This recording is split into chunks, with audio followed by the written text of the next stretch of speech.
All right. So, welcome, Amalia, to the Thank Focus. you. Thanks for being my second guest.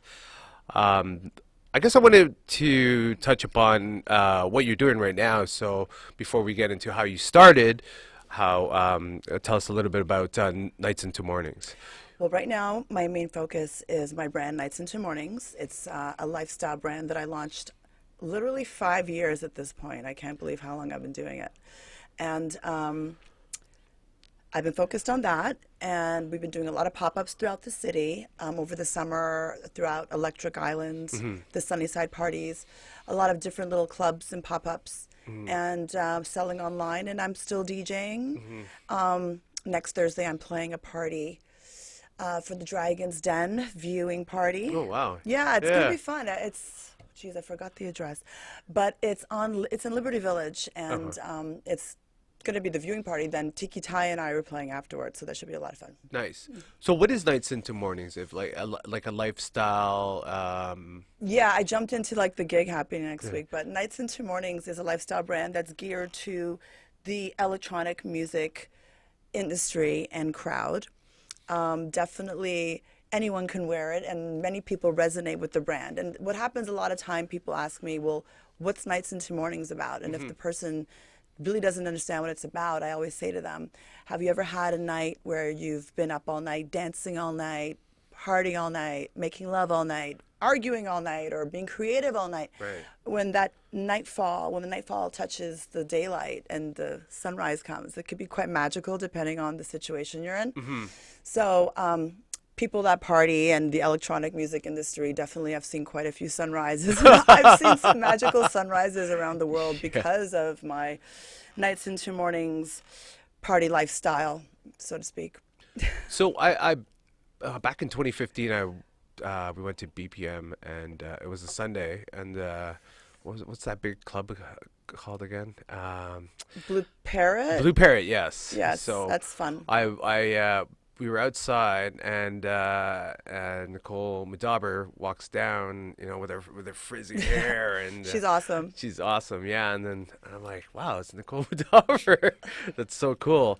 But what's it like with her supporting Nights into Mornings? Because I've seen her supporting that, and I believe Carl Cox also supports that Yes, too. Yeah. yes. I have to say, sometimes when I think about the fact that they were people that, in my mind, is what I was like, kind of like molding Nights into Mornings from T-shirts that I'd see them wear, or even people in the industry, fans, DJs, producers, record label owners, just the vibe of what was going on with T-shirts. So when Nights into Mornings came to my mind, and I really thought, this could really be something that resonates with this crowd, to have Nicole wear it and have Carl wear it, it's quite like still mind blowing to me that they love it. Um, so I was reading your bio, and it brought a smile to my face when we were watching. No, because it said something about 23 Hop and Twilight. So Yeah, those were my roots, my house music yeah. So roots in Toronto. so tell us who actually inspired you to become a DJ? Was it the actual music, or was it the actual someone spinning, and then you said, "Oh, okay, I want to do this." Well, actually, there is a person, but it wasn't necessarily one person per se. It was just, I was in the scene for quite a while when I decided to start DJing. I had been, in the warehouse scene and quite extensively in the rave scene. And there came a time where I was actually really just bored, in a sense, where I was enjoying it and I was partying quite a bit. And I was friends with all the DJs and the promoters and hitting all the parties. There rarely was a party that I was not at. But it just got to the point where I was like, you know what? I want to be the one playing the music. I kind of started flirting with that idea. And back then I was really focused on acting, modeling, and I was really serious. I was taking a lot of acting classes, and I did a short film that was in the Toronto Film Festival, and I was going on auditions, and I was doing all of that. But that became frustrating because, as you know, it could be quite difficult. And I just got to a point where I started feeling the passion more for house music and the rave culture and the underground scene, and just I started stepping away from the norm and getting more and more involved. So this was like maybe London, 1999. My sister moved over there. I You know remember my that. sister. And I was like, well, I'm not staying in Toronto. She's in London. And I had already lived in New York briefly before, but I definitely was looking for a way to go out somewhere else. And I was in London, and we went to DTPM on a Sunday, and I saw Smoking Joe. And she was just there looking all regal, playing for the boys. And I remember looking, and my friend Raymondo said to me, you have to do this. And I'm like, I want to do that. Like, that really inspired me. So that's when I started collecting vinyl. It was in London, actually. Oh, nice. And what was your first record? It was that I bought. Yeah. It was Moloko. Let's Sing It Back? Well, yes, that was that was the first record I think that I bought in London as like a house record, because I had been collecting vinyl from when I was like a child. Literally, like I have a collection of vinyl from when I was a kid. But yeah, that started there. And did they have CDJs back then, or was it Techniques back then still? Not that I know of. I mean, there were techniques as far as I didn't know about any CDJs back then at all. It was all 1200s as far as I. And then who was teaching you how to spin, or was it? You know what? I had different people teach me different pointers on how to spin, and there have been some rumors about who taught me or who didn't teach me, and there wasn't really one person. There were different friends and people. When I really started to learn how to play, I was living in New York, and I got a Technique and a Gemini, and one didn't have any pitch control, but I started kind of practicing on that. I had different friends in Toronto and in New York that showed me some pointers. When I got to Miami, I definitely, even in Los Angeles, I had a friend that showed me a few pointers. Marcus Wyatt, I remember him talking to me about the art of DJing, and he gave me some records. And when I was living in New York, I was really fortunate to know a lot of people in the industry due to me being so much out in Toronto. When they would come in town, I knew a lot of DJs, so Nice. I was friends with Roger Sanchez, Right. and then went to New York, met Angel Moreyes, and really met Sandy Rivera, and became friends with these people, and they were really supportive and gave me some records. And at that time, I knew people that had record labels. So I remember trekking around Manhattan, like with a bag, and stopping by the labels. They'd give me a bunch of promos. And I'd be like going through the records. So I had different friends teach me. And I definitely learned with a lot of trial and error. A lot. So, Nice. I mean, I just threw myself into it.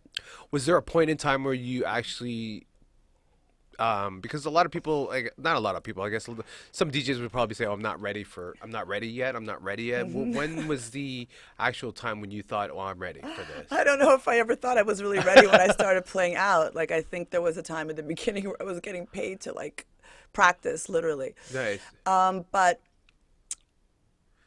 it took a long time to feel comfortable, especially with the techniques, mixing vinyl live. I mean, Lord knows I had a lot of screw ups, but I had some amazing sets where I blew my own mind. I go, oh my God, that was amazing. I can't believe I did that. But it was difficult, and sometimes it wasn't always so great. It depends on the monitor, it depends on the system, Right. depends on the needle. If someone's going to bump into the turntable and your Yeah. record skips, so there could be a Yeah. lot of things going wrong. Right. And then the jump from that to the CDJs, I guess that just came naturally. Of course, it comes naturally. It did not come naturally to No? me. No. I remember I learned in Miami. I had some friends. We'd be partying, and they'd be teaching me. My friends Nelson Diaz and Matt Martinez. Actually, they forced me. Friends of mine in Miami. They forced me to like, no, stop playing records. Let's get you onto the CDJs. And I was like terrified of it because it just looked very much like a spaceship almost. All these buttons and. It took me, the whole mixing with the 1200s took a while for me to get down. Yeah. So the switch to the CDJs wasn't something I was so easily receptive to. I was a bit reluctant. But I'm glad that they forced me, because I think around 2005, 2006 on South Beach, at one point, there were no techniques whatsoever. It switched to CDJs. there were CDs. There was no Very early on. Oh, wow. Yes, I remember going to like one gig, one of the last gigs I played, and I had my records and I had my little CD case. And I was so glad I brought the CD case because there were no CDJs. And then that was it. There were no records, there were no CDJs around. Actually, I think Miami was one of the first places in North America that they kind of got, as soon as I got there, back when I was moved there in 2001, I already saw some CDs around. It was already kind of like the switch was slowly happening. The switch is slowly happening. Nice. What are some of the favorite places in Miami that you like to spin at? That'd be interesting. Well, you know, it's been a while since I've played in Miami. I love the times I've played in the past, and I've had a very extensive history of playing in South Beach. I mean, recently I haven't been based there so much, but there was a time in the past where I used to love playing at Crowbar back in the day. Really loved, had some magical moments there. I was fortunate to play a couple times at Space, long time ago on that patio, and that was nerve-wracking to say the least. My heart was in my throat, but it was There is great. a YouTube video of you. Is there a video? I don't think I remember so. I There's remember some seeing a pictures. video of you spinning at like Space, like in the patio. But it was just like There's one of some those. pictures. Yeah, it was just like a recorded video, like a Really? You because it think was still so? BlackBerry time back in the day. This is yeah. even before that. I think it was like a long time ago. Yeah. It was like 2006 when I played at Space. Yeah. And, you know, back then it was a major boys club, so the girls weren't playing too often. But anyway, still it's kind of a boys club Yeah. everywhere. So Boys Club. So let's take on that. What do you think of like those of like Nicole Mudaber and Nina Kravitz coming on and DJ Colette doing their thing and DJ Heather's still doing their thing and then the Well, Magda. Women have been around in the industry for a long time, and women like Heather and Colette, they were playing before even I was. But more and more female DJs are finally coming to light. There was a time there was literally just a bunch of guys like that were headlining all the time. Yeah. And there's some amazing female DJs. I don't think there are even enough female DJs playing. Mm-hmm. I still think that in a lineup, you sometimes get the token girl here and there, especially here in Toronto. Some places in North America. In Europe, there are way more females playing. And it's not even an issue. It's not a female thing. Everyone's mixed playing together. Right, right. But there's always more men in this industry. Like in most industries, it seems like, depending on what it is. But in entertainment, especially with the DJing and the labels, and it's more run by men. Right, right. Now talk a little bit about the transition from the CDJs now with the laptops. So like, and what do you think about that? And there are house or tech house DJs or techno DJs who still use the laptops, but there's just regular DJs like local DJs who just go out in there and Right. DJ for like a bar or something like that, who tend to use the laptop and then they get paid for their little gig, right? So are they still considered a real DJ even though like still have like a The debate goes on with that. The debate goes on and on. it's like a tractor. They have tractor and a laptop going. So are they a DJ? Well, I think that if you have a great selection for music, I think selection, programming is the number one skill for DJing. In terms of what platform you use, I personally don't use Tractor when I play out. I started with vinyl and then went from CDs, and now I play off of USBs. I can see the allure to use Tractor. There's a lot of different creative ways you can go with the music with Tractor, and a lot of music you can get on there. I personally prefer not to be looking at the laptop, and I like just to play around with the CDJ and whatnot. My only thing with the laptop DJs that start off right away just playing laptop, it's not anyone's fault. This is just the way technology has gone. Right. There was a time if you wanted to DJ, you had to get the turntables, you had to go out and buy the records. So now technology has made it easier for someone. They can't afford to get the whole CDJ and whatnot, the mixer equipment. You can play off of your laptop. What I find what happens is people get really locked into the same routine, and sometimes even a lot of DJs, they already pre-select what they're going to play on the laptop. So they don't go off the fly and just get creative and they don't know which direction they're going, and they already know what they're going to play. So then again, that has nothing to do with the laptop. You could do that on CDJs as well. You know, some DJs plan ahead and some don't. It just gives you more freedom, I guess. It's your personal preference. But but if you wanted to be like an up and coming DJ and you're spinning with like laptop and you wanted to get picked up by like, you know, Dynamic or like Viva Music or something like that, you obviously don't want to you don't want to be spinning with a laptop, right? Well, a lot of DJs prefer that outlet to play. I feel like, you know, guys like Carl Cox that, you know, used to play on four turntables and mix. He doesn't have to prove his mixing skills. No, he can play obviously on the not. laptop as much as he wants. Right. And there are many DJs that fall into that category. I just feel like there's an art form to DJing and mixing live when you're playing and you kind of feel that pitch control. But someone may not prefer that. Some people may want to play off of Ableton or Tractor or whatever the case may be. They may feel more creative that way. For me personally, it's about feeling also with my hands. Right. Absolutely. So I think it's a preference. Technology's made it very easy for anyone to do anything nowadays. Everyone can be a photographer, everyone can be a DJ, everyone can be whatever the case may be. Now with technology, it's much easier than before. Before, people really had to work. The work part and the discipline of learning how to mix is out the window. So anyone can do it. It just took the difficulty out of it, meaning the frustration out of it. No, not that. I just feel like it's just so easy. Anyone can do it, because a lot of people, I think, that are laptop DJs, I bet you if they had to mix with 1200s or just off of CDJs, they would never play. Okay. And that's okay. Yeah. But you're not really learning the art form. It just depends what route you want to go. What do you? I don't know. I always get in trouble for things I say sometimes, so I try to be very careful. Do you? Are you? I guess you're for the parties that are vinyl only. Well, absolutely, right? Listen, I love all vinyl. I played an all vinyl party not too long ago at this cute place, Tennessee Tavern. But I do not miss carrying those records around. Like, I mean, back in the day, I used to carry like 2-3 record bags in my stilettos, like no joke. And it was kind of funny when I think about it. It must look so funny coming out of the cabs and walking down the sidewalk. But, you know, now I just have my USB and my my headphones. I'm good. Right. So, you know, it's organically, it's fun. And sometimes I do miss playing vinyl. I miss that feeling of pulling the sleeve out and flipping the record over and putting it on the table. It's great. I love it. But a lot of my records are actually not even here. They're in my storage in Miami, and I'd have to like buy a whole bunch of new ones right now to actually just play vinyl. But I do love the option. I love that I have the option. Like if I can play vinyl, I can play the USB, I can play off Tractor if I want to. So I just feel like it's nice to kind of like be multifaceted with the way you can play.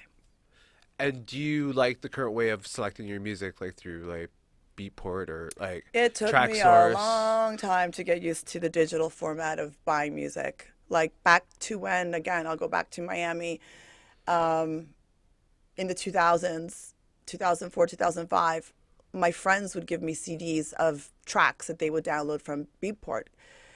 And there was a while where I wasn't really selecting my music that I really wanted because I was getting other people's music and kind of like cutting out the fat from what they'd give me. It took a couple years for me to really get into being on Beatport and digging and finding all the nooks and crannies of the site to figure out, you know, how it really worked. So it took a while for me to get into that. Now I'm fine with it. But there was a time where I was like, oh, I miss looking at records. Because, I mean, I could look at a record sleeve today and know what it sounds like just from looking at the record sleeve. Sometimes I'll look at the title of a track and I'm still not remembering what it is. So it's more visual. Yeah. The albums, like the record covers. Yeah, absolutely. The albums.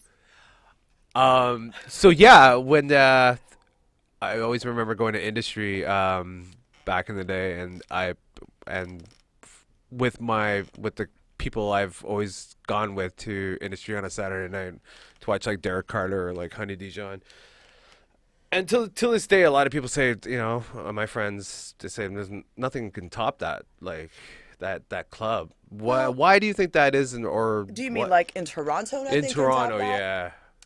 Well, I have to say, there are some amazing parties and events happening in Toronto right now. Like, I'm super impressed. I can't even keep up. There's so much going Oh yeah, on no, I know. different areas, and there's some really amazing parties. You know, it's hard to compare apples and oranges, and you can't compare something that happened in the past. And that was a very magical time here, and anyone that was around knows what I'm talking about. From all the different raves to the warehouse parties to at the time, government or pre-government with RPM, and just that whole time when it was kind of the opening of industry and different parties happening and raves. The energy was electric, and there were no restrictions back then. Industry would be open till the next day, well on to the afternoon, many, many times. I just think the energy was so dynamic and almost pure back then. Yeah, I don't think really much has touched industry, that energy of what that room was back then for me. But I think there are a lot of amazing parties and venues that happen in Toronto right now. Just saying, I Yeah. think industry was a very special, magical time. Do you know? Do you know as to why they only had like a certain handful of DJs that only played at Industry? You think so? I thought I they brought in a lot of different styles of DJs. I don't know. I always thought it was. Well, I don't know. We always went to when Maybe you went when your favorites were Yeah, going. maybe. But was there more like a global international scene? Like I remember watching Basement Jacks there, Honey Dijon, Derek My Carter, God, Mark I remember Frida. watching Green Velvet doing a live PA at Industry back then. Like, I mean, everyone internationally. It's funny because a lot of the top DJs that are reigning today were playing back then. Yeah, So they're still dominating. yeah, And we've seen their growth. right. Do you like?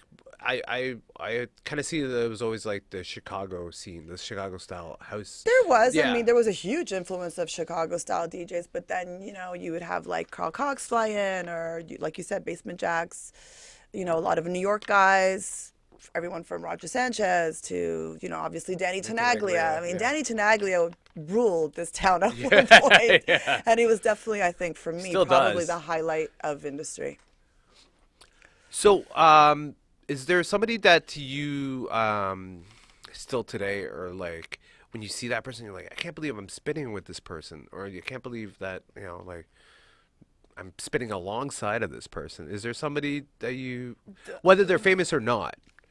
Well, I have to say, when I opened for Victor Calderone in Miami many moons ago, and also it was the same party. There was a time I was playing at this party called Anthem. My friend Michael Tron, legendary personality that threw many, many amazing events, and he booked me to open for Junior Vasquez. That was a trip.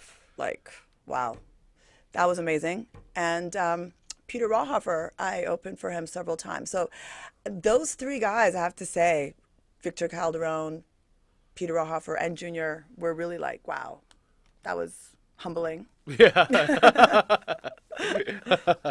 Is there somebody who you'd like to play alongside, or that you haven't yet, or that you think you would click with, maybe back to back? I don't know. I mean, the back-to-back thing, it's tough. It's people do it and they make it look so easy, and a lot of DJs that play together that you see really have a great flow.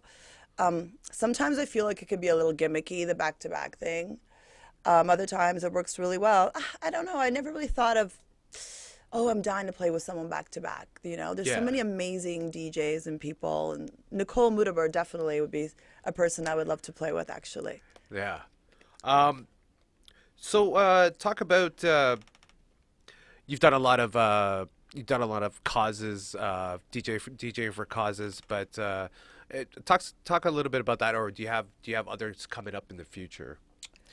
Well, I don't have any charitable events coming up at this time with me DJing. But I was involved with a Pajamas and Books drive a few years ago that I put together. I like to do these types of things like separate of the DJing world as well. So, Uh-huh. Um, yeah. So discuss. what do you think of like when somebody like Paris Hilton? Can you put up that video? Because I You are have to so do funny. yeah. Yeah. And you have to forgive me. I've been up since 4 in the morning, No, so I'm a no. little bit brain dead Ibiza today. is by far my favorite place in the world. It's my third cup Now of look at coffee. this. So I'm just so honored and excited for Foam and Diamonds again this year. It's going to be incredible. I want you to read me. So we're looking at Let the me clip. be your air. Let me roam I your love coming here every summer. Well, the people that go to her party go for her. She's a brand, and it's she's an entertainer. Yeah. I don't think anyone can fault her for doing what she does. She's capitalizing like so many people are on becoming a DJ, and she's somehow keeps doing it. She must be Yeah. doing something right. She Yeah. keeps playing, so she can't be that bad. Yeah, but I mean, are these the type of people who would pay for something like the Fire again- Music Festival? Like these are the type of Exactly. It's a different crowd. I mean, I've actually met her briefly. She seems really sweet. She's fun. She does her thing. I mean, she shows up to her gigs. I mean, she's making people dance. Hey, she's making the promoters money. And it's definitely that same crowd that probably would go to Fire Festival. I don't think my friends and I would probably be lining up. Well, I wouldn't be lining up really for any party at this point, but you know what I'm saying. Yeah. I mean, it'd have to be like a really very serious party for me to wait in line for a long time at this point. I've waited many, many lineups in my life. Yeah, I don't know. I think that it caters to a different crowd. Then again, I've never heard Paris Hilton play, so I can't really say what she plays. I don't know. Maybe she might turn me out, and I might wait for 5 hours to hear Paris Hilton play. Who knows? That's awesome. You never know. Yeah. Who do you like listen to right now, though? Well, I really love, and I know everyone's got their favorites, but I've come to this point in my life where I know what I like. I like what makes me dance and have fun, and I love Martinez Brothers. I like Jamie Jones. I love Joseph Capriati. I like hearing Marco Carolla. There's a lot of different DJs I love. Fire, Kenny Glasgow, one of my Yeah. favorites always. Carlo Leo, Yes. great DJs. I find your style a little very similar to Marco Carolla. It's like, Oh, yeah. okay, because it's banging a little bit. Yeah, I like that. It's always fun. yeah, it's banging. I don't know. It's for me now. I've kind of like listen to like Camel Fat and Adriatic now, Okay. and I find that the sound they're pushing stems from the Lil Louis French Kiss like album, and like a lot of that. It's not. Well, it sounds like a little like progressive-y house. Like Yeah. it's very roundabout sort of house music, and I like it. And I think they modernize that sort of sound, and I Everything like. always is it- kind of going back and forth. Everything's cyclical, I guess. with And sounds. yeah, and I always thought that and guys like Martin Buttridge, very underrated. I think he's phenomenal. I Yes. think every beat he makes is like it's kind of minimal, but so banging. Well, I really love minimal. This is the thing. Like, I love playing different styles of house music. Like, from depending on the situation. I'm very deeply rooted with house music, so I can't say, oh, I just play this style or I just play that Right, style. right. I like longer sets, and I like certain sets where I can play more housey, more vocally. But I mean, for me, I love to play anything from very deep vocal to very minimal, very tech house, groovy tech to techno. Like, so all across the board. It depends. And do you like how the fact that What I do feel is I feel like it's important to sometimes have different levels of your style, not to compromise your own style, but to kind of like be able to play a little bit, not just techno, not right, just tech house. Yeah. Because then you pigeonhole yourself if you just play one sound all the time. Are you for like the decrease of the BPM when you're playing too, like the 119 and the 118? People like playing like I don't ever slow. play that slow. I always tend to Seemed play be a like- little there faster There than. seemed to be like there was kind of like a time where like there's people like playing that slow, and I'm like, oh, I've never Weird on that. Yeah, It's I really mean, slow, but there's all different styles of parties and events and cultures and people and vibes and sounds. So for some, they might want to, jam for at 119, 120. For others, they want it at 124, 125, 126. yeah. So it really depends what you're looking for, what makes you move. So what do you see the future of like house music and in the actual industry itself, and in Toronto, and where do you see it going? I don't think there are any limits. It's getting bigger. It's growing more and more, which is awesome to see. It's still an underground-ish vibe. Some would not agree with that and say, oh, it's all commercial now. To us, some things may be commercial, but to the average person that just listens to top 10 radio and has no clue about this industry, it's still kind of underground. But I still think that there should be more areas where it's highlighted, like even maybe the Junos or the Grammys or whatnot, just to give it more attention.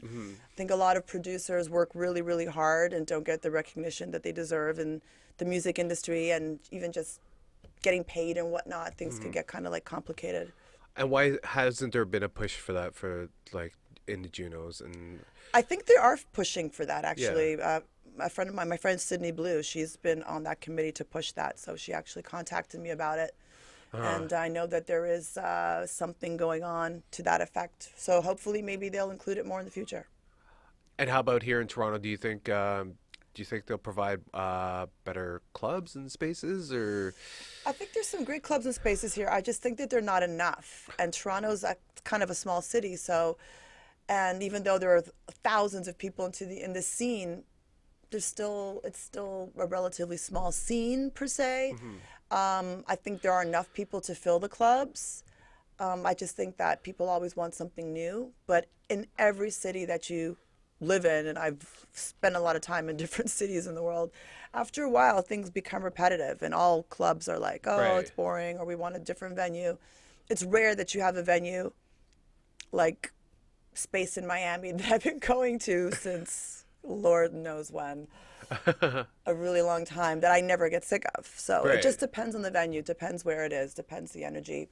So you've been around the world. What is your? Well, not everywhere around the world, but a lot I've been of to some places. places. Yeah. What was your favorite place to play, and why?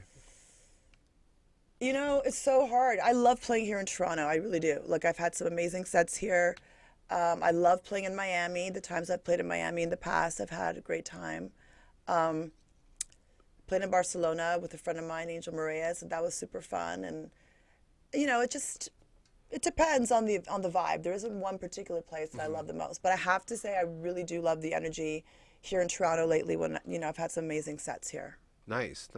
The crowd really is receptive to the music. I wanted to pull up one more article before we leave here, and just the Forbes DJ list. I know. Damn, I didn't make that list. But well, I guess the first DJ was Calvin Harris, and I think he makes something along the lines of like $68 million a year or something like crazy. that. And it's crazy because when I went to Miami in 2007, or I believe it was 8, he had all his advertisements in the like the bus stations, like Calvin Harris with his sunglasses. Yeah. And I think he's come a long way, and I guess he deserves like every penny of that, right? Hey, like, I mean, if you work for people it, are paying to see him, I guess. Who am I to say who makes too much money or whatnot? But Yeah. it's a lot. But I mean, he's entertaining, and good for him. I wish I was on that top. I'll take the Calvin Harris spot. Well, thank you so much, Amalia, for doing this. Thank you. I had fun. Thanks for telling us about your journey here in DJing here in Toronto and across many spots in the world. And thank you so much. Thank you.